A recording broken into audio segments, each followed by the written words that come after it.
కేరళలో ముఖ్యమంత్రి పీఠంపై సస్పెన్స్ కొనసాగుతోంది. సీఎం అభ్యర్థిని ఎన్నుకునేందుకు తిరువనంతపురంలో కాంగ్రెస్ శాసనసభ పక్షం భేటీ అయింది. రేస్లో వీడి సతీష్, రమేష్ చెన్నితాలతో పాటు AICC general secretary KC Venugopal పోటీ పడుతున్నారు. మెజారిటీ ఎమ్మెల్యేలు వేణుగోపాల్ కు మద్దతు ఇస్తున్నారన్న వార్తల మధ్య వీడి సతీష్ హస్తం హైకమాండ్ కు అల్టిమేటం ఇచ్చారు.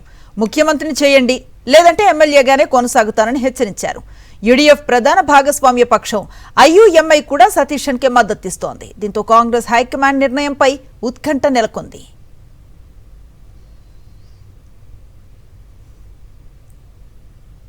కేరళలో ముఖ్యమంత్రి పీఠంపై సస్పెన్స్ కొనసాగుతోంది. సీఎం అభ్యర్థిని ఎన్నుకునేందుకు తిరువనంతపురంలో కాంగ్రెస్ శాసనసభ పక్షం భేటీ అయింది. రేస్లో వీడి సతీష్, రమేష్ చెన్నితాలతో పాటు AICC general secretary KC Venugopal పోటీ పడుతున్నారు. మెజారిటీ ఎమ్మెల్యేలు వేణుగోపాల్ కు మద్దతు ఇస్తున్నారన్న వార్తల మధ్య వీడి సతీష్ హస్తం హైకమాండ్ కు అల్టిమేటం ఇచ్చారు. ముఖ్యమంత్రిని చేయండి, లేదంటే ఎమ్మెల్యేగానే కొనసాగుతానని హెచ్చరించారు.